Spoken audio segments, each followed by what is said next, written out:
हमारा पहला प्रश्न दिया है, प्रश्न कह रहा है कि नीचे दिए गए विकल्प में से संबंधित संख्या को चुनिए। यानी यहाँ पर हमें ये बताना है कि जैसे 145 का संबंध 10 से है तो हमें यहाँ पर 243 का पूछा गया है। तो आप वीडियो को रोक लीजिए और खुद से भी सोल्व करने की ज़रूर कोशिश करिएगा, ठीक है।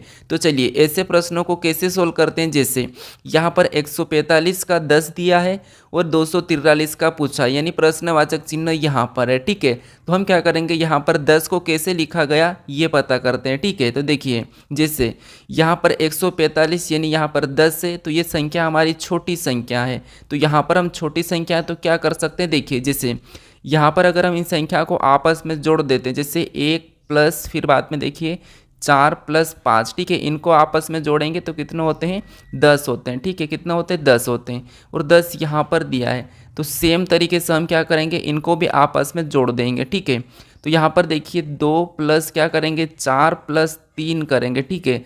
और इनको प्लस करने पर कितने हो रहे, टोटल हमारे 2 4 6 6 3 9 हो रहे, ठीक है। तो जो प्रश्नवाचक चिन्ह है यहाँ पर क्या आना चाहिए, 9 आना चाहिए। तो ऑप्शन में देखिए, ऑप्शन हमारे यहाँ पर बी में दिया है, तो ऑप्शन नंबर बी हमारा इस प्रश्न का सही जवाब होगा, ठीक है। तो सबसे पहले आपको ये पता करना है कि पहली संख्या का संबंध कैसे है, सेम तरीके से दूसरी संख्या का संबंध बताना है, ठीक है। अब चलिए हम बढ़ते हैं प्रश्न 2 पे। अब दूसरे नंबर का प्रश्न दिया है, प्रश्न कह रहा है कि नीचे दिए गई श्रृंखला श्रेणी में प्रश्नवाचक चिन्ह के स्थान पर कौन सी संख्या आएगी। यानी यहाँ पर एक प्रश्नवाचक चिन्ह दिया है, यहाँ पर कौन सी संख्या आएगी ये प्रश्न पूछा है, ठीक है। तो ऐसे प्रश्न को कैसे सोल्व करते समझिए। जैसे हमें यहाँ पर क्या करना है, जो संख्या पहले लिखी है 25 फिर 35 फिर 55 फिर प्रश्नवाचक चिन्ह फिर यहाँ पर 125। तो हम क्या करेंगे, यहाँ पर संख्या श्रेणी कैसे लिखी गई ये देखेंगे, ठीक है। तो देखिए जैसे 25 से यहाँ पर कितना लिखा है, 35, यानी यहाँ पर प्लस कितना किया है, तो देखिए यहाँ पर प्लस 10 किया है, ठीक है। यहाँ पर प्लस कितना हो रहा है, 10 हो रहा है। फिर यहाँ पर 35 से 55 लिखा है, यानी यहाँ पर प्लस कितना हो रहा है, 20 हो रहा है, ठीक है। कितना प्लस हो रहा है, 20 हो रहा है। यानी अगली संख्या अगर हमको बताना है तो हम कितना प्लस कर सकते हैं, देखिए जैसे पहले कितना प्लस हुआ 10 फिर दूसरा 20, तो अगला अगर हम 30 को प्लस करते, ठीक है, अगला हम 30 को प्लस करेंगे तो यहाँ पर कितना होना चाहिए, 85, ठीक है। 55 में 30 जोड़ेंगे तो 85 हो जाएंगे। फिर अगली संख्या 125 लाने के लिए यहाँ पर क्या जोड़ा होगा, 40 जोड़ा होगा, ठीक है। कितना, 40। तो देखिए 85 में 40 को जोड़ेंगे तो 125 होते हैं। यानी जो प्रश्नवाचक चिन्ह दिया है यहाँ पर क्या आना चाहिए, 100, यानी यहाँ पर देखिए 85 आना चाहिए। ऑप्शन में देखिए 85 हमारा ऑप्शन नंबर सी में दिया है, तो ऑप्शन नंबर सी हमारा सही होगा, ठीक है। क्योंकि देखिए पहले 10 प्लस हुआ फिर 20 प्लस हुआ फिर यहाँ पर हमने 30 प्लस किया, अगला 40 प्लस हो रहा है, ठीक है। और अगली संख्या अगर बताना हो तो यहाँ पर क्या हो जाएगा, 50 प्लस हो जाएगा, ठीक है। लेकिन हमें यहाँ पर पूछा था तो यहाँ पर क्या होगा, 85 यानी कि 85। ऑप्शन सी हमारा यहाँ पर सही हो जाएगा। अब चलिए हम बढ़ते प्रश्न 3 पे। अब तीसरे नंबर का प्रश्न है, प्रश्न कह रहा है कि लुप्त अक्षर ज्ञात कीजिए। यानी दोस्तों आपको ये सारा प्रश्न क्या करना है, लॉजिक समझना है, सीखना है कि कैसे सोल्व करते हैं आसान तरीके से, ठीक है।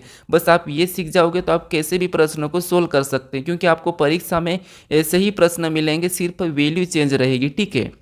तो देखिए जैसे यहाँ पर हमें कहा है कि लुप्त अक्षर ज्ञात कीजिए, यानी जो प्रश्नवाचक चिन्ह है यहाँ पर कौन सा अक्षर आना चाहिए हमें ये बताना है। तो देखिए सबसे पहले हम क्या करेंगे, यहाँ पर ये जो यू है, ठीक है, क्योंकि प्रश्नवाचक चिन्ह यहाँ पर है, इस कोने में है, तो हम इन कोने वाले को पता करेंगे, ठीक है। या फिर हम करेंगे कि ये लेटर कैसे लिखा है ये देख लेंगे। तो देखिए जैसे यहाँ पर बी से क्या लिखा है, ई लिखा है, यानी बी 2 नंबर पे आता है, ई 5 पे आता है, तो यहाँ पर क्या हुआ, +3 हो रहा है, ठीक है। यहाँ पर क्या हुआ, +3 हुआ है। फिर देखिए ई से यहाँ पर आई लिखा है, ठीक है, यानी ई हमारा 5 नंबर पे आता है और आई 9 नंबर पे, तो यहाँ पर देखिए कितना हो रहा है, यहाँ पर +4 हो रहा है, ठीक है। कितना हो रहा है, +4 हो रहा है। फिर देखिए 9 पे आई आता है और एन 14 पे आता है, तो यहाँ पर क्या हो रहा है, तो यहाँ पर +5 हो रहा है। अगर आप यहाँ पर देखो, यहाँ पर क्या हुआ था, +3, यहाँ पर +4, फिर अगला लेटर +5, ठीक है। तो हम क्या करेंगे, अगले में चेक करेंगे दूसरे वाले में। तो देखिए यहाँ पर भी +3 हो रहा है या नहीं ये देखेंगे। तो एन 14 पे आता है, क्यू 17 पे, तो यहाँ पर +3 हो रहा है, ठीक है, क्योंकि यहाँ पर भी +3 हुआ, यहाँ पर भी +3। फिर देखिए क्यू 17 पे, यू 21 पे, यहाँ पर क्या हो रहा है, +4 हो रहा है और यहाँ पर भी +4 हो रहा था, ठीक है। फिर देखिए अगला क्या हो रहा है, तो अगला 5 प्लस होना चाहिए, तो 21 पे यू 21 पे आता है, जेड 26 पे, यानी यहाँ पर भी क्या हो रहा है, 5 प्लस हो रहा है। यानी आपको यहाँ पर पैटर्न पता चला होगा, जैसे 3+4+5 3+4+5 तो हम क्या करेंगे अगली संख्या लाने के लिए यहाँ पर देखिए, जैसे एस कितने नंबर पे, यहाँ पर देखिए 19 पे और यहाँ पर वी 22 पे, तो यहाँ पर भी 3 प्लस हो रहा है। ठीक है, तो देखिए हम क्या करेंगे वी में क्या करेंगे, यहाँ पर हम 4 प्लस कर देंगे क्योंकि सभी में 4 प्लस हो रहा था। ठीक है, यहाँ पर 4 प्लस, यहाँ पर 4, तो हम भी यहाँ पर 4 प्लस करेंगे। वी 22 पे आता है, 4 प्लस कर लेंगे तो कितने हो जाएंगे, यहाँ पर हम 4 प्लस करेंगे 22 और 26 हो जाएंगे। ठीक है, कितने 26, और 26 नंबर पे क्या आता है, जेठ आता है, तो यहाँ पर क्या हो जाएगा, जेठ हो जाएगा। ठीक है, और जेठ में हम क्या करेंगे 26 में 5 जोड़ देंगे, यहाँ पर 5 जोड़ेंगे तो कितने हो जाएंगे, यहाँ पर 26 में 5 31, यानी ABCD यानी यहाँ पर ई दिया है। ठीक है, तो सेम तरीके से यहाँ पर हमारा क्या निकल का आया, जेठ आया। ऑप्शन में देखिए जेठ हमें ऑप्शन नंबर यहाँ पर देखिए सी में दिया है, तो ऑप्शन सी हमारा यहाँ पर सही हो जाएगा। जब भी आपको ऐसे प्रश्न मिले, चाहे संख्या हो या लेटर हो, आपको तीनों आकृति को एक ही तरीके से सोल्व करना। ठीक है, एक ही तरीके से सोल्व करके देखना है कि सभी में एक ही तरीके से अक्षर या संख्या लिखी है या नहीं लिखी है। ठीक है, अब चलिए हम बढ़ते हैं प्रश्न 4 पे। अब 4 नंबर का प्रश्न दिया है, प्रश्न कह रहा है कि यदि a बराबर 1 और CAP बराबर 20 हो तो HEN बराबर एक प्रश्नवाचक चिन्ह है। ठीक है, तो देखिए यहाँ पर हमें सबसे पहले ये देखना है कि देखिए हमें दिया है a बराबर 1 दिया है, CAP बराबर 20 दिया है, HEN बराबर पूछा है। ठीक है, तो हमें यहाँ पर क्या करना है, सबसे पहले ये पता करना कि a बराबर 1 कैसे लिखा है। तो देखिए a हमारा यहाँ पर कितने नंबर पे आता है, 1 नंबर पे आता है। ठीक है, कितने पे, 1 पे, और 1 यहाँ पर लिखा है। वैसे इस c को देखेंगे तो 3 नंबर पे आता है, a को देखेंगे तो 1 नंबर पे, और p को देखेंगे तो 16 पे, और यहाँ पर क्या लिखा है, 20 लिखा है। यानी इनको आपस में जोड़ देंगे। ठीक है, इनको आपस में अगर प्लस कर देंगे, 3 और 1 4, 4 में 16 जोड़ेंगे तो 20 हो जाते हैं, और यहाँ पर 20 दिया है। ठीक है, तो सेम तरीके से हम क्या करेंगे, इनके भी अंक लिखेंगे। जैसे H 8 नंबर पे आता है, E हमारा 5 नंबर पे आता है, फिर देखिए अगला हमारा क्या दिया है, N दिया है, और N आता है 14 पे। ठीक है, अब क्या करेंगे, जैसे यहाँ पर जोड़ा था तो हम भी यहाँ पर क्या कर लेंगे, प्लस कर लेंगे। ठीक है, तो देखिए 8 और देखिए 8 और 5 13, और 13 में 14 को जोड़ेंगे तो कितने हो जाएंगे, 26 हो जाएंगे। ठीक है, कितने हो जाएंगे, 27 हो जाएंगे। सॉरी, 13 में 14 को जोड़ेंगे तो 27 हो जाएंगे। यानी जो प्रश्नवाचक चिन्ह यहाँ पर क्या आना चाहिए, 27 आना चाहिए। ऑप्शन में देखिए 27 हमारा ऑप्शन नंबर डी में दिया है, तो ऑप्शन डी हमारा यहाँ पर सही जवाब होगा। ठीक है, तो आप हर किसी प्रश्नों को यहाँ पर सीखते चलिए, और अगर आप अभी तक इस चैनल को सब्सक्राइब नहीं कर रहे हो तो प्लीज़ सब्सक्राइब कर लीजिए। ठीक है, क्योंकि मैं आपको हर एक प्रश्न सिखाने की कोशिश करता हूँ। ठीक है, क्योंकि प्रैक्टिस सेट तो अपन सोल्व कर रहे हैं, लेकिन इसके साथ हमें प्रश्न भी तो सोल्व करते आना चाहिए। ठीक है, अब चलिए हम बढ़ते हैं प्रश्न 5 पे। अब 5वें नंबर का प्रश्न दिया है, प्रश्न कह रहा है कि नीचे दिए गए विकल्पों में से विषम को चुनिए। यानी दोस्तों हमें यहाँ पर देखिए वर्गीकरण का प्रश्न है, एक विषम को चुनना है। यानी यहाँ पर हमें ई दिया है, यहाँ पर ओ दिया है, यहाँ पर पी दिया है, और यहाँ पर यू दिया है, तो हमें इनमें से अलग कौन सा है, हमें ये देखना है। ठीक है, तो देखिए ई हमारा कितने नंबर पे, 5 नंबर पे आता है, ओ हमारा 15 पे आता है, पी को देखेंगे 16 पे आता है, यू को देखेंगे 21 पे आता है। यानी हमें सारे नंबर क्या मिल रहे हैं, अलग अलग मिल रहे हैं। तो अब कैसे सोल्व करना, देखिए जैसे यहाँ पर हम ई को देखेंगे तो ये हमारा स्वर है। ठीक है, क्या है, तो ये हमारा स्वर है। ठीक है, समझिए क्या है, स्वर है।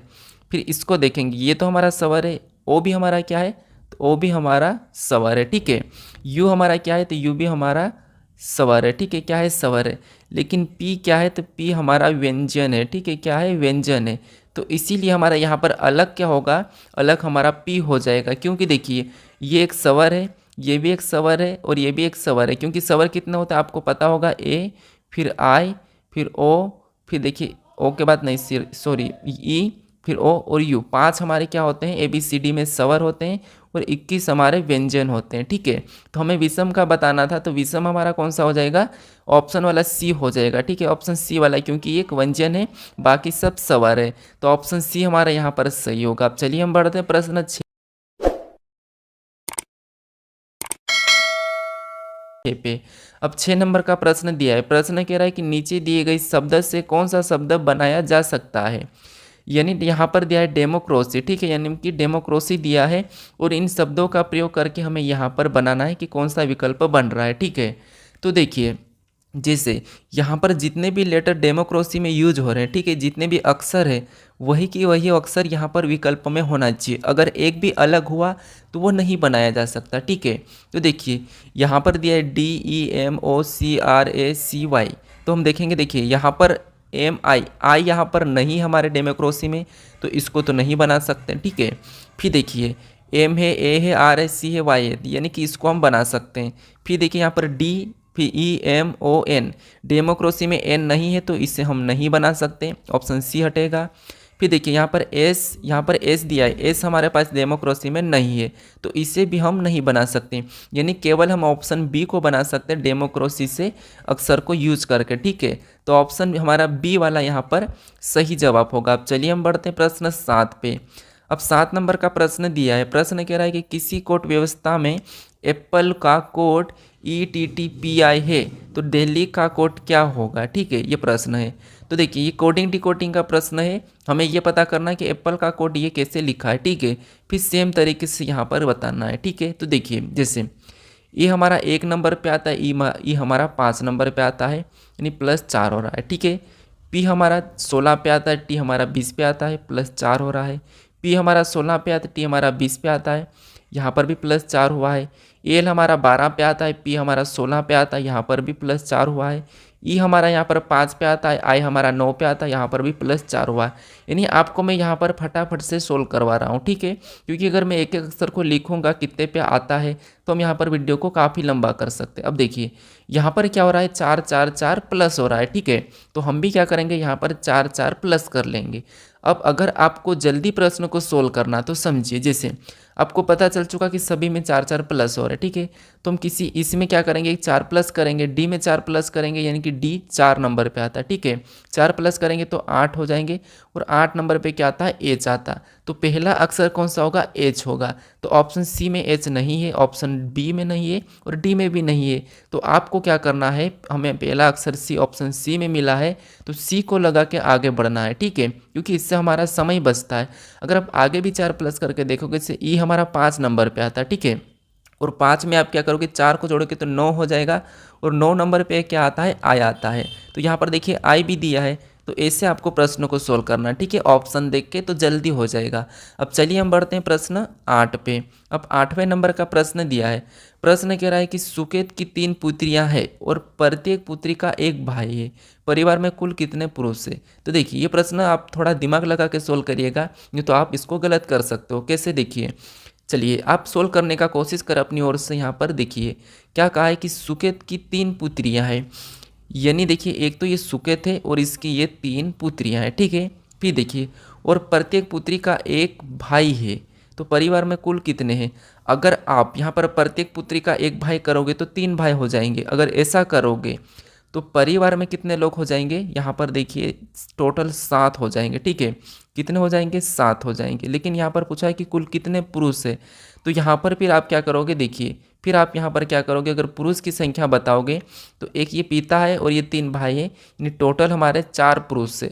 अगर आप ऑप्शन ए लगाते हो तो आपका प्रश्न गलत है, क्योंकि देखिए यहाँ पर सुकेत एक पुरुष है, ठीक है, उसकी 3 पुत्रियाँ हैं और प्रत्येक पुत्री का एक भाई है, यानी कि 3 पुत्रियाँ इसकी ही है तो भाई तो एक ही होगा। तो इसीलिए देखिए एक तो सुकेत हो जाएगा और 3 इसके भाई हो जाएंगे, ठीक है। तो यहाँ पर देखिए 3 इसके भाई हो जाएंगे, यानी यहाँ पर क्या हो जाएंगे, एक भाई हो जाएगा और 3 पुत्रियाँ होंगी, ठीक है। 3 क्या होगी, पुत्रियाँ होंगी। लेकिन हमें पुत्री का नहीं पूछा है, हमें सिर्फ भाई का पूछा है, यानी कि पुरुष का पूछा। तो पुरुष कितने हैं, 2 पुरुष है, ठीक है। एक तो भाई है और एक पिता है, तो पुरुष कितने हैं, 2 ही है। अगर कुल परिवार पूछे तो फिर हमारे कितने हैं, कुल परिवार हमारे 5 है, ठीक है। और यहाँ पर पुरुष की बात करें तो 2 है, ऑप्शन में देखिए 2 हमें ऑप्शन नंबर बी में मिला है, ठीक है। ऑप्शन नंबर बी हमारा यहाँ पर सही हो जाएगा। अब चलिए हम बढ़ते हैं प्रश्न 9 पे। अब 9वें नंबर का प्रश्न दिया है, प्रश्न कह रहा है कि उन सभी लोगों की संख्या ज्ञात कीजिए जो लंबित, ठीक है, जो तमिल और तेलुगु बोल सकते हैं। यानी दोस्तों यहाँ पर ये करना है, जैसे ये जो आकृति इसके अंदर जितने भी अंक है ये सारे के सारे तमिल है, यहाँ पर देखेंगे तो ये तेलुगु है और यहाँ पर अंग्रेजी है। लेकिन हमें प्रश्न ये पूछा है कि उस लोगों को ज्ञात की संख्या ज्ञात कीजिए जो तमिल और तेलुगु बोलते हैं। हमें इंग्लिश का कहा नहीं है तो हम इंग्लिश को कुछ भी नहीं करना, ना छेड़छाड़ करना है, ठीक है। तो देखिए इससे कितने लोग हैं जो तमिल और तेलुगु बोलते हैं। तो देखिए ये जो 35 है ये तो हमारा केवल तेलुगु का है, तो इसे नहीं लेंगे, इसे हम नहीं लेंगे। फिर देखिए 24 को देखेंगे तो 24 हमारा केवल यहाँ पर तमिल का है, तो हम इसे भी नहीं लेंगे। फिर देखिए यहाँ पर अगर 13 को लेंगे तो ये अंग्रेजी और तेलुगु का है, तो इसे भी नहीं लेंगे। 19 हमारा तमिल और अंग्रेजी है, इसे भी नहीं लेंगे। 27 हमारा अंग्रेजी है, तो इसे भी नहीं लेंगे। अब हमारे पास दो बच्चे हैं, तेलुगु और तमिल के अंदर कौन से बच्चे? 12 और 9, तो कितने हो जाएंगे? दोनों की दोनों जोड़ देंगे तो हमारे टोटल यहाँ पर हो जाएंगे 21, ठीक है। कितने हो जाएंगे? 21 हो जाएंगे। यानी कितने लोग हैं तमिल और तेलुगु कितने बोलते हैं? 21 बोलते हैं। तो ऑप्शन में देखिए ऑप्शन हमारे यहाँ पर सी में दिया है, तो ऑप्शन सी हमारा यहाँ पर सही जवाब हो जाएगा, ठीक है। अब चलिए हम बढ़ते हैं प्रश्न 10 पे। अब 10वें नंबर का प्रश्न दिया है। प्रश्न कह रहा है कि ए बी सी और डी ताश खेल रहे हैं। ए और बी साथी है, डी का मुंह उत्तर की ओर है। यदि ए का मुंह पश्चिम की ओर है तो किसका मुंह दक्षिण की ओर है? ये प्रश्न पूछा है। तो देखिए आपको ये पता होगा कि दिशा कैसे होती है। तो दिशा कुछ इस टाइप से होती है, ऊपर की ओर उत्तर, नीचे दक्षिण, और राइट में पूर्व और लेफ्ट में पश्चिम, ठीक है। अब देखिए ए बी सी डी ये ताश खेल रहे 4 लोग हैं, ठीक है। ए और बी साथी है यहाँ पर, ठीक है कि ए और बी कौन है? साथी है। फिर देखिए डी का मुंह उत्तर की ओर है, यानी देखिए इसका मुंह किधर है? उत्तर की ओर है। तो अगर हम डी को यहाँ पर बिठाएंगे तब जाके इसका मुंह उत्तर की ओर होगा, तो ऐसा हो जाएगा, ठीक है। अब इसका मुंह कहाँ है? उत्तर की ओर। अब देखिए यदि ए का मुंह पश्चिम की ओर है, यानी पश्चिम किधर है? इधर है, तो हम क्या करेंगे? ए को यहाँ पर बिठाएंगे तो ए का मुंह किधर हो जाएगा? पश्चिम की ओर हो जाएगा, ठीक है। फिर देखिए यहाँ पर क्या कहा था कि ए और बी साथी है, तो बी अब यहाँ पर हो जाएगा, ठीक है, क्योंकि ये साथी था। और ऑटोमेटिकली हमारा जो बचा सी वो यहाँ पर हो जाएगी। अब देखिए 4 लोग ताश खेल रहे हैं आमने सामने, सभी का जोड़ा भी बन चुका है। अब हमें प्रश्न कह रहा है कि देखिए और किसका मुंह किस मतलब दक्षिण की ओर है, किसका मुंह दक्षिण की ओर है। तो देखिए अगर डी का देखेंगे तो उत्तर की ओर है, ए का देखेंगे तो पश्चिम की ओर है, बी का देखेंगे तो पूर्व की ओर है, और सी का हमारा किसकी ओर? दक्षिण की ओर है। तो किसका मुंह दक्षिण की ओर है? सी का है, ठीक है। तो ऑप्शन में देखिए सी हमें ऑप्शन नंबर सी में ही मिला है, ठीक है। तो सी का मुंह कहाँ है? दक्षिण में है, तो ऑप्शन नंबर सी हमारा यहाँ पर सही हो जाएगा। अब चलिए हम बढ़ते हैं प्रश्न 11 पे। अब 11 नंबर का प्रश्न दिया है। प्रश्न कह रहा है कि होटल का संबंध मेन्यू से है, तो हमें पुस्तकालय का बताना है। यानी दोस्तों आपको इस प्रश्न का सही जवाब मुझे कमेंट करना है, ठीक है। और अभी तक आप इस चैनल को सब्सक्राइब नहीं करें तो अभी प्लीज़ सब्सक्राइब कर लीजिए। और इस प्रश्न का सही जवाब क्या है, ठीक है, 11 नंबर प्रश्न का सही जवाब क्या है ये मुझे कॉमेंट करके ज़रूर बताएं, ठीक है। आपको ये कमेंट करके ज़रूर बताना है कि इस प्रश्न का सही जवाब क्या है, ठीक है। अब चलिए हम मिलते हैं नेक्स्ट वीडियो में।